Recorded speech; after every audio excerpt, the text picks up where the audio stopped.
Bom dia, irmãos, a graça e a paz do Senhor Jesus. Quero compartilhar com os irmãos Tiago 2, 12, 14.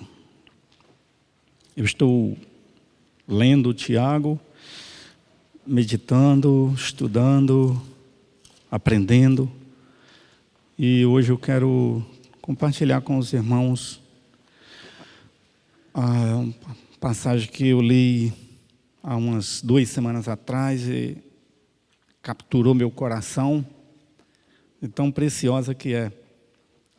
Tiago 2, a partir do 14 até o final do capítulo 26. E diz assim: meus irmãos, qual é o proveito se alguém disser que tem fé, mas não tiver obras? Pode acaso semelhante fé salvá-lo? Se um irmão ou uma irmã estiverem carecidos de roupa, necessitados do alimento cotidiano, e qualquer dentre vós lhes disser: ide em paz, aquecei-vos e fartai-vos, sem contudo lhes dar o necessário para o corpo, qual é o proveito disso? Assim também a fé, se não tiver obras, por si só está morta.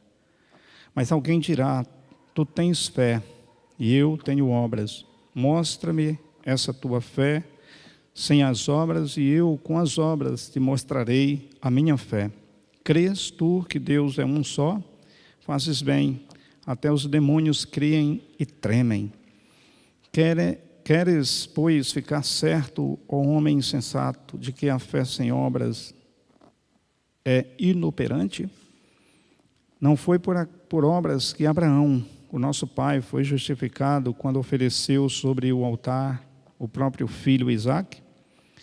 Vês como a fé operava juntamente com as suas obras. Com efeito, foi pelas obras que a fé se consumou.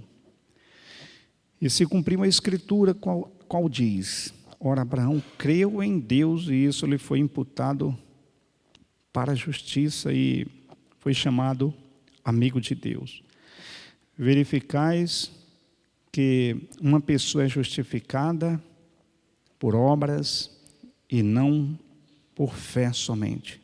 De igual modo, não foi também justificada por obras a meretriz Raabe, quando acolheu os emissários e os fez partir por outro caminho?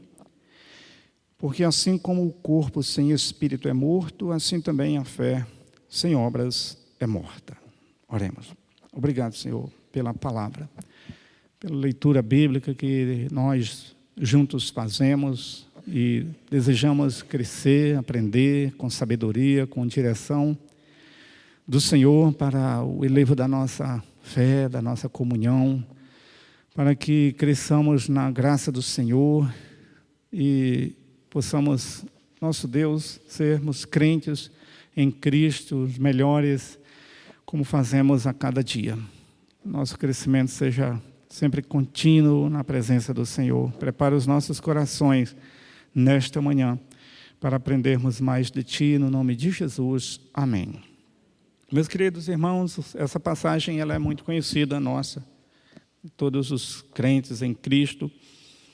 Quando Tiago ele está combatendo uma fé sem prática, ou quando ele está combatendo palavras sem obras, como nós também podemos ver. E que de fato é um perigo muito grande para a fé cristã, a fé sem obra. Essa epístola, ela causou lá no passado, hoje eu acredito que não, no meio da Igreja de Cristo, de uma forma geral, deve ter sido superado já. Mas logo no início, essa epístola, ela foi, inclusive, sugerida para que ela não entrasse na lista dos livros da Bíblia, do cânon da nossa Bíblia, logo no início, porque achavam que ela divergia muito do ensino do apóstolo Paulo, a ponto dela não ter sido incluída num chamado lista muratoriana. Essa lista foi encontrada fragmentos nos primeiros séculos que tinha já a lista dos livros usados pela igreja primitiva. E Tiago estava de fora dessa lista. E também a epístola de Tiago, ela não foi muito comentada no primeiro século pelos pais, após os apóstolos, como, por exemplo, Orígenes e também Eusébio de Cesareia, dentre outros, que também acreditavam que ela divergia do ensino do apóstolo Paulo. Porque Paulo dizia com todas as letras: o homem é justificado pela fé sem obras. Nós encontramos isto nos ensinos do apóstolo Paulo, né? A fé é só por obras, é só por a salvação, a justificação é somente pela fé sem obras, né? Diz Paulo. Mas aqui nós vemos Tiago dizendo que a justificação, a salvação do ser humano é pelas obras e não somente pela fé. Foi o que nós lemos aqui.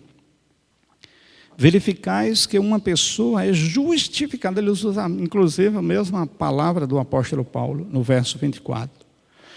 Uma pessoa é justificada por obras e não por fé somente. Como entender esse aparente conflito aqui? Isso não aconteceu só nos primeiros séculos. O próprio Lutero, ele chamava a epístola de Tiago de epístola de palha. Porém, não era só pela epístola em si, por aquilo que está escrito, mas a divergência desses pais dos primeiros séculos e alguns depois, que chegou até Lutero, era mais por não acreditarem que foi Tiago que escreveu essa epístola, apesar de ter a assinatura dele na abertura aqui, né, que apresenta Tiago, servo de Deus e do Senhor Jesus Cristo. Então coloca aqui a autoria como sendo do próprio Tiago, mas alguém sugere a divergência que alguém pode ter usado o nome de Tiago e escrito essa epístola em nome dele. Mas isso foi superado. E, na verdade, essa epístola entrou, nós temos hoje, porque nos concílios que escolheram os livros, os 27 livros do Novo Testamento, como, por exemplo, o concílio de Hipona, de 393 depois de Cristo, e o de Cartago, que aconteceu no 397. Foram os concílios que escolheram os 27 livros do Novo Testamento.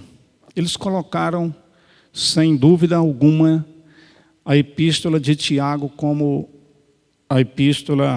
um livro inspirado por Deus também. E depois disso, a igreja de Jesus, no decorrer dos séculos, também entende que essa epístola é um livro inspirado pelo Espírito Santo, não é um escrito deuterocanônico ou apócrifo. É um livro que, na verdade, ele completa o que Paulo disse.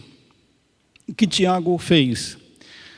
Tiago simplesmente completou o que o apóstolo Paulo falou. O homem é justificado pela fé. Mas Tiago vai mostrar exatamente no seu argumento como o cristão que tem fé vive no seu dia a dia. É isso que a igreja entendeu depois, e com muita inspiração também no entendimento, através da Bíblia, para que nós pudéssemos entender que Tiago estava falando exatamente o que nós devemos fazer como cristãos. o que um homem e uma mulher de Deus deve fazer com a sua fé neste mundo, como deve praticar, como deve viver, como a igreja deve ser, como são essas obras não religiosas, como ele fala, mas ele fala de obras dos justos, as obras daqueles que glorificam a Deus com as suas obras. Era isso que Tiago, afinal de contas, Tiago era pastor da igreja em Jerusalém, ou como até mesmo um bispo, dos principais líderes da igreja, um homem que tinha uma autoridade no meio da igreja toda do Senhor Jesus, que já tinha extrapolado os limites de Israel. E esse homem, inequivocamente, ele era um instrumento de Deus como os demais apóstolos. Ele era meio irmão de Jesus, inclusive, um dos líderes da igreja. Tiago, na verdade, estava dizendo como Jesus viveu, o que Jesus ensinou. Olha as parábolas de Jesus, lembra das parábolas dos talentos? Aquelas parábolas ali foi justamente as obras. E o que Jesus mandou a igreja fazer. E que, na verdade, esse livro não poderia ficar de fora, porque foi isso que a igreja primitiva fez. Olha Atos 2. Qual era a prática da igreja? Não tinha um necessitado dentro da igreja. Enquanto o Império Romano, as pessoas morriam de fome. Naquela época era igual hoje está a faixa de Gaza. Aqueles 2.500.000 habitantes que moram naquela faixa estão morrendo de fome devido à guerra.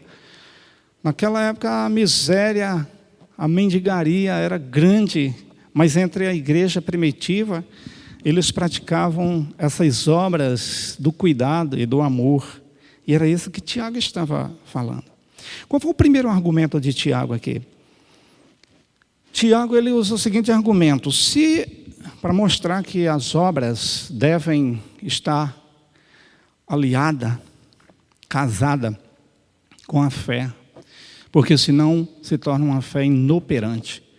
E aí ele usa o primeiro argumento dizendo: se uma pessoa chegar no meio de vós, e ele está falando da igreja logo no início, se alguém chegar para um irmão, né, se um irmão ou uma irmã estiverem carecidos de roupa, o argumento dele, ou de comida, e chegar entre vós, ou seja, no meio daqueles que têm fé, se chegar na igreja e pedir, e chegar carecido de fome, ou precisando de vestuário, e alguém disser: vai com Deus, Deus te abençoe, seja próspero, Deus vai te abençoar, eis que te digo, você vai ser uma bênção, que papapá, palavras, e não fizer nada para ele, Tiago pergunta: de que serve isso? Para que fé é essa? Que cristianismo é esse? Que mensagem é essa? Boas novas é essa? É isso que Tiago está argumentando. Se não fizer nada, não tem valor nenhum. Então Tiago chama essa fé, que de fato existe hoje no nosso meio evangélico, a ponto de um grande líder de uma denominação dizer que a igreja dele não foi feita para ajudar as pessoas, né? Com cestas básicas, com isso, com aquilo, porque a prefeitura faz, o governo faz, e a igreja não é uma ação social. Uma loucura, né? Porque pessoa sentada num banco está precisando de um remédio, de uma consulta, de uma ajuda, de um abraço, de uma visita, tá mal. E uma pessoa dizer isso abertamente, eu vi várias vezes. Isso não é cristianismo bíblico. Isso não é o que a Bíblia fala. Isso é fé morta. Então, meus irmãos, Tiago, assim como os judeus, até mesmo antes de Cristo, eles tinham algo que significava muito para eles, que era ajudar o pobre. Os judeus, eles nesse sentido, até alguns, né, os que não se tornaram cristãos, judeus ortodoxos, acreditavam que a justificação do homem era até dando esmola para os outros. Mas isso era muito forte no coração, e depois que Cristo veio e que a igreja já estava consolidada, os judeus eles tinham isso muito forte no coração ainda. A ponto de Tiago, quando, juntamente com os outros líderes da igreja, recomendaram Paulo para pregar o evangelho entre os gentios, uma das recomendações foi: não se esqueça dos pobres, não parem de ajudar, não parem de cuidar das pessoas. É lógico, meus irmãos, não vai dar tempo eu falar aqui, mas numa outra ocasião eu queria falar sobre isso nos nossos dias e como a gente pode ajudar. Não é dando esmola, só dando aqui abrindo um parênteses, dando esmola em sinais. A gente alimenta a malandragem, a gente alimenta o tráfico, a gente está sendo até irresponsável, porque hoje deve ser por projetos sociais. Então, fechando parênteses, mas em outra ocasião, a gente precisa se conscientizar que não é a mesma coisa. Antigamente não tinha, hoje nós devemos ajudar as pessoas de uma forma responsável, para que a gente não enche a nossa cidade de maltrapilhos que não querem as regras de ir nos órgãos, se submeterem a tomar o banho na hora certa, pegarem a comida na hora certa, dormirem. E às vezes a gente, irresponsavelmente, a gente contribui para que a cidade se torne tão cheia de vadiagem mesmo, e de malandragem. Não pode, hoje tem regras, tem inclusive em algumas cidades. A primeira que eu vi foi quando eu conheci Maringá, uns décadas atrás, aí, quando eu ia visitar a Isis, o Wander lá, casamento, e eu via lá o nome da lei: não dê esmola, não dê esmola. E estava lá o nome da lei, lei tal. Então, às vezes, a gente se torna um contraventor, fazendo algo que não pode.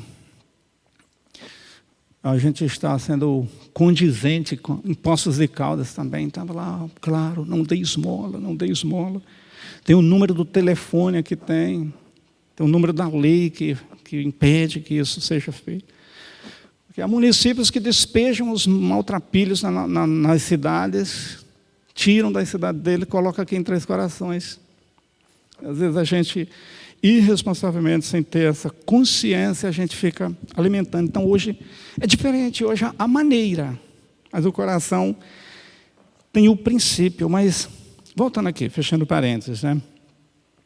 A Bíblia é perfeita, meus irmãos, ao dizer que existe a fé, e ao dizer também que existe obras, e que essas duas coisas, elas se completam. Existe uma fé viva, e existe uma fé morta. Alguém pode dizer: tenho fé, e outra pessoa pode dizer: eu tenho obras. Qual que está certo? Qual melhor? Uma pessoa que tem muita fé ou uma pessoa que tem muitas obras? Pode-se ter uma só. Tem uma pessoa que tem muita fé, mas tem outra que é aquela pessoa de prática, de ação. Pode não ter muita fé, pode não ser um cristão muito fervoroso, digamos assim, mas está ali o tempo todo. Está certo? Pode-se ter uma dessas, pode-se optar, digamos assim. A fé ou a obra, não é isso. São as duas, a fé e as obras. Porque elas não são incompatíveis. Na verdade, o que Tiago está falando é que elas são unidas. Nós precisamos ter as duas coisas trabalhando conjuntamente, né? Uma pessoa que fica só em palavras, só em orações, só numa fé de palavras mesmo, mas ela não tem prática. É o que a Bíblia chama isso de uma fé que está faltando a outra asa. não tem ações. Mas também pode ser que uma pessoa seja só de um jeito também, de só ativismo, prática, mas essa pessoa não cuida da vida dela com Deus, né? Ou, como nós dissemos, é uma pessoa que tem oração, meditação, é uma pessoa que tem esse zelo, mas essa pessoa não tem atividade, ela não tem envolvimento. Como a gente diz, né, eu costumo dizer, essa pessoa escorrega pelos dedos da igreja, a gente nunca pode contar com ela. É uma pessoa que aparentemente ela é muito espiritual, mas essa pessoa parece que ela não coloca os seus dons a serviço, ela não tem engajamento, ela não vive uma vida realmente de um evangelho que transpira e que atrai. Ela não coloca o seu chamado em prática, em ação, mas aparentemente é uma pessoa muito convertida mesmo, muito comprometida com a sua fé em Deus. Mas está faltando, porque Deus ele quer uma pessoa a viver uma vida na presença dele em total rendição. A fé com Jesus, meus irmãos, é uma fé de meditação, de oração, mas também de muito esforço. É isso que Tiago também queria dizer. E esses esforços para um cristão são obras da justiça. São obras que glorificam o nome do Senhor Jesus. Um cristão que tem empenho, engajamento, comprometimento, as suas obras não são obras religiosas, são obras da justiça, são obras da justificação. O Barclay, ele conta uma história de Lutero, e ele disse que na época da Reforma Protestante, Lutero estava pelo pescoço, assim, de tanto que ele trabalhava. A agenda de Lutero era super cheia, Lutero estava em tudo que era compromisso. Não, era um homem que também estava ligado ali ao príncipe e vivia no castelo e muita atividade. Imagina como seria a vida de Lutero no momento em que a Alemanha, Estado, estava querendo ter a sua própria religião e ele era um dos principais ali, ou o principal líder religioso. Então, quanta atividade aquele homem tinha, ainda tinha um mosteiro que ele era. Mas conta a história que Lutero ele tinha um amigo muito íntimo dele, muito amigo, que era monge também, como ele era, amigo, parceiro. E aí, esse amigo de Lutero, monge, ele vivia dentro do mosteiro só orando. O que ele fazia? Ele passava o dia em oração, em oração, em oração. E Lutero, que tinha que orar também, orava cedo, orava madrugada, orava horas também, mas depois Lutero ia para batente. E aí, esse monge, amigo do Lutero, teve um sonho. E aí o sonho dele foi o seguinte, ele viu uma lavoura e uma pessoa sozinha trabalhando dentro dessa lavoura. E era algo impossível, porque ele estava colhendo. Era impossível aquele homem colher aquele vasto campo, aquela vasta lavoura. E aí, no sonho, ele se dirige em direção àquele homem que está lá. E aí, quando ele chega, levanta o chapéu. E quem era o homem? Era Lutero, o próprio Lutero. Aquilo mudou a vida dele. Porque na prática ele falou, eu preciso também ajudar Lutero. Eu preciso caminhar com ele, eu preciso ser um também com ele na prática, no dia a dia, no que ele estiver necessitado. Né? Meus irmãos, a fé, ela está destinada a transbordar em ações, em obras que glorifiquem a Jesus. Essa é uma fé saudável, é uma fé viva. Crer sem praticar, disse Tiago, os demônios também fazem. E não somente os demônios creem em Deus. sem prática, mas os demônios estremecem, os demônios tremem. E o que é que significa isso, meus irmãos? Crer sem responder em ações obedientes, os demônios também fazem.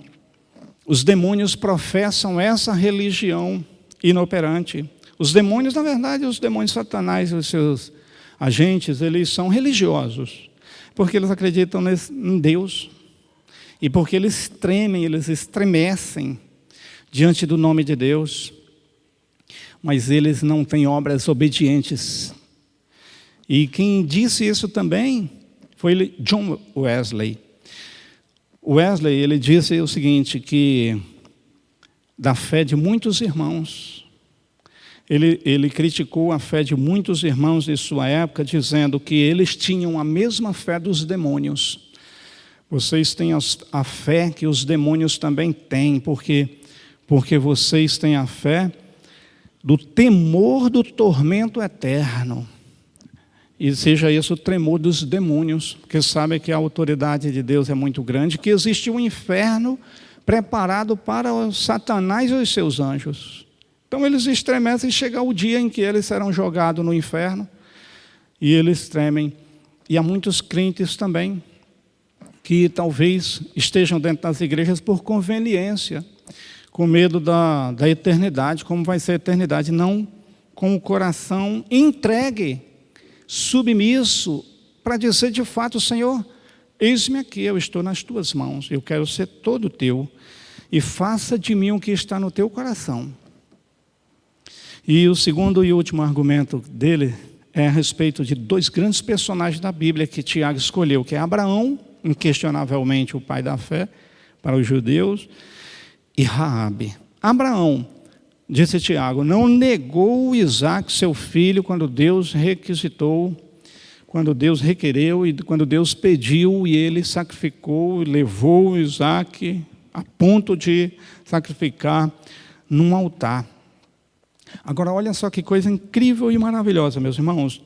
Paulo usa Abraão e Tiago usa Abraão como exemplo. E aí Paulo usa Abraão e diz assim, olha, Abraão foi justificado, usando a expressão exatamente essa, pela fé. E aí Tiago vai e pega Abraão e fala, veja o nosso pai Abraão, ele foi justificado não somente pela fé, mas por obras. E como a gente encaixar isso? Paulo, ele se referia a Abraão antes da promessa. E Tiago, ele se referiu a Abraão já com a promessa. 30 anos depois, foi quando recebeu Isaque. Esse foi o argumento. E é isso que precisa ser pensado para que se encaixe. Porque Paulo estava falando que Abraão seria salvo crendo na promessa que viria. E ele precisou acreditar que Deus era poderoso para conceder. Mas Tiago, ele estava se referindo a Isaque, nascido quando ele tinha recebido a bênção, Isaque já com 30 anos mais ou menos, quando foi levado ao altar. Ou seja, essas duas coisas é tipo assim, olha, você já tem a salvação, você já foi justificado. Foi o que Paulo falou. Para ser justificado, você já aceitou a promessa, você creu que você receberia, mas Tiago está falando, agora você está salvo. Agora você já foi justificado, agora você já recebeu de Deus a promessa e foi justificado. O que você está fazendo com ela? É isso que Tiago está falando. Tiago está falando de algo que vem depois.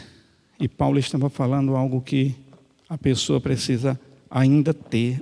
A salvação, meus irmãos, então, não é só o começo, porque Paulo estava falando sobre essa salvação que era o começo do homem ser justificado, ter a fé salvífica, a fé salvadora, a fé para morar na eternidade com Cristo. Mas a fé não é só isso, e é isso que Tiago está falando. A fé não é só o começo e aceitar Jesus, como muitos param aqui. Mas Tiago está falando, a fé é meio e fim, é começo, meio e fim. Tiago está falando sobre isso. E aí ele fala de Abraão. Abraão fez uma promessa, uma aliança com Deus. Na verdade, Deus estabeleceu uma aliança com Abraão. E Abraão manteve, mesmo depois de 30 anos, olha quantas pessoas se perdem com 10 anos de crente, com 5 anos de crente, fizeram compromissos, foram diante de uma igreja, falaram que iam ser fiel, que iam ser íntegro, mas na hora, passou o tempo, Abraão não, 30 anos depois ele estava ali, Senhor, está aqui, o Senhor me deu, está nas tuas mãos. Então Abraão manteve a aliança com uma obra, que para Deus serviu aquilo como uma obediência incondicional. Foi isso que Abraão fez. Ele foi fiel até o fim. Ele não abriu mão. Ele não recebeu a bênção de Deus e deu as costas, como muitos fazem. E é isso que Tiago estava vendo na igreja dele, que quem é pastor, quem está à frente vê. Era tão bênção, irmão. Clamava, buscava, vivia com Deus. Cadê? Deu as costas, por quê? Quebrou a aliança com Deus, por quê? Quebrou os votos com Deus, por quê? Quebrou as promessas com Deus, por quê? Deixou de ser fiel, por quê? Abraão não, esse é o exemplo. Abraão se manteve. E o outro exemplo, Raabe. Raabe escondeu os espias, que eram os invasores da terra, os judeus que entraram e que foram ali, e todos sabiam, inclusive o povo, quando soube, começou a perseguir, porque eles estavam falando, vão invadir a terra, vão tomar a terra, são inimigos, são estrangeiros, são judeus que estão vindo, devastando tudo aí, então nós queremos matá-los. Mas nós conhecemos, Raabe escondeu lá na sua tenda, até no seu prostíbulo, porque ele chama Raabe aqui da meretriz Raabe. E Raabe escondeu aqueles homens, correndo risco, porque ela poderia ser morta juntamente com todos eles. E ela deu um jeito de escapá-los, de dar fuga. E eles saíram ilesos dali. E, inclusive, irmãos, tem o Barclay diz que tem a lenda antiga dos antigos judeus. Eles trouxeram essa lenda, que até os judeus mais recentes de Cristo acreditavam nisso, de que Raabe se casou com Josué. Isso era uma lenda, foi passando de geração a geração. E que muitos profetas foram descendentes de Raabe, da linhagem de Raabe. E acreditavam que até Jeremias e Ezequiel eram descendentes diretos da linhagem de Raabe. Foram descendentes.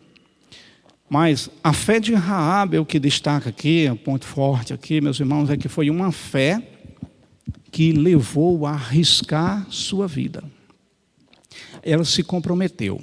E concluindo, eu fiquei imaginando se Abraão e se Raabe não tivessem agido por pouco. Se Raabe tivesse feito como muitos cristãos às vezes fazem, olha, os espias estão aqui, aí Raabe tivesse muita fé e dissesse assim, eu acredito que Deus vai dar essa terra para vocês, eu acredito no Deus de vocês, conte comigo, meu coração está aberto, eu acredito mesmo, Deus há de abençoar, mas ela não tivesse feito nada,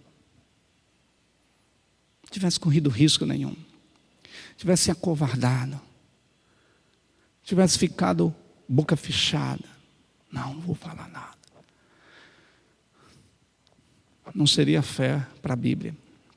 Assim como Abraão, 30 anos depois, Abraão tivesse feito uma oração, Senhor, eu sou teu, mas eu não posso fazer isso que o Senhor está me pedindo, tenha misericórdia, e papapá. Mas Abraão não, Abraão foi às últimas consequências, consagrando tudo a Deus. Ou seja, por pouco, meus irmãos, a fé deles não serviria de nada.